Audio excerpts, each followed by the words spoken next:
qu'elle soit. La différence entre vous et lui, entre le ministre de l'Éducation nationale et vous, c'est peut-être que lui est un homme et vous, vous êtes une femme. Voilà, je crois qu'on pourrait dire que les femmes, sur cette question, ont peut-être une sensibilité plus grande et beaucoup la partagent avec moi. Bien.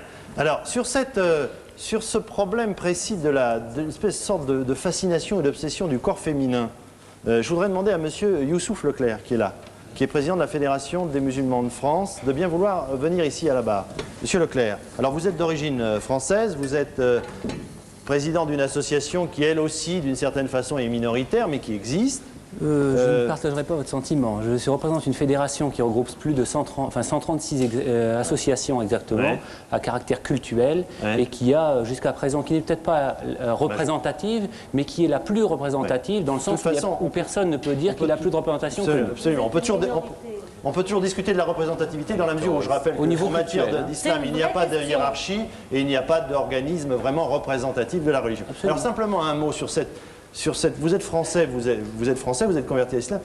À quoi ça correspond cette fascination sur cette obsession de cacher le corps féminin et cette obsession-là qu'on voit chez ce monsieur de faire en sorte que la femme soit toujours maintenue dans une condition qui est tout de même largement, si j'ai bien compris, la fin du sujet, inférieure à celle de l'homme? Oui, ça c'est vous qui portez ce genre de jugement. Moi, non, mais je vais me laisser parler, s'il vous plaît. Ouais. La notion de pudeur, elle est relative selon les civilisations et même selon les personnes et même selon l'âge des personnes. Vous savez, moi, a priori, quand on voit une femme primitive, bon, le civilisé que je suis et que nous sommes, nous avons tendance à vouloir l'habiller.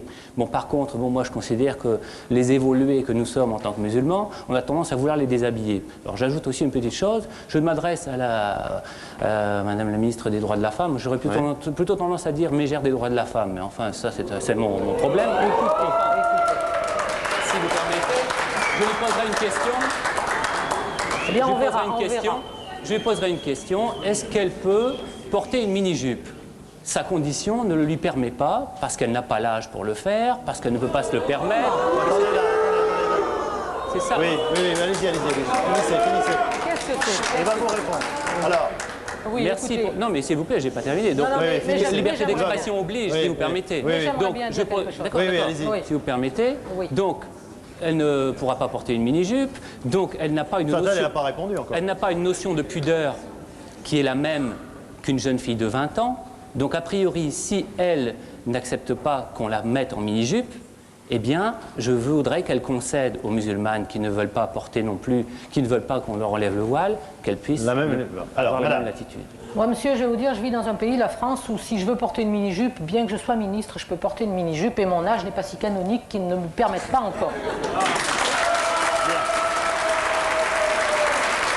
Alors, monsieur Leclerc, je vais vous demander dans les obligatoires, vous intervenir. Alors, je voudrais maintenant... Attendez, je vais revenir à vous. Harlem, vous faisiez Harlem Désir, vous faisiez une mimique pendant que Youssouf Leclerc parlait. Oui, pour deux raisons. La première, c'est que bon, ce festival des intégristes, là, entre Youssouf Leclerc, Gaptani, Monseigneur Lefebvre, je crois que ça commence à bien faire, parce que ces gens-là ne sont représentatifs de rien. Je veux dire, Gaptani... On ne peut pas dire ça non plus, non, mais je veux dire par là que... On ne peut pas toujours dire ça. Et Youssouf Leclerc, ils sont représentatifs de leur extrémisme, de leur fanatisme. Ils sont représentatifs d'un courant qui malheureusement a pris le pouvoir en Iran et donc qui est effectivement à une certaine puissance. Mais ils ne sont pas plus représentatifs. Vous voulez monopoliser... S'il vous plaît, vous allez être le ministre de l'intégration. Il faudrait qu'ils apprennent qu'en démocratie, on laisse les gens s'exprimer. Ici, la France, c'est une démocratie. On n'est pas en Iran, vous laissez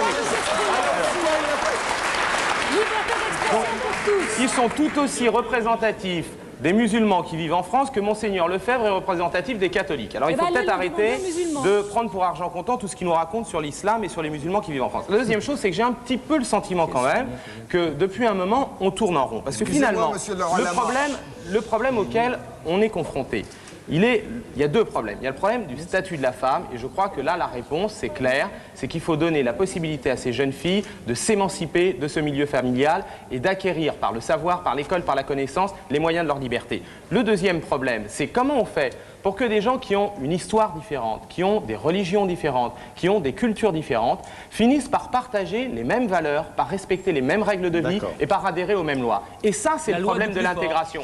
Et c'est un problème compliqué parce qu'on ne peut pas y apporter la même réponse que celle qui était autrefois celle de l'assimilation. L'assimilation, ça veut dire au point de départ,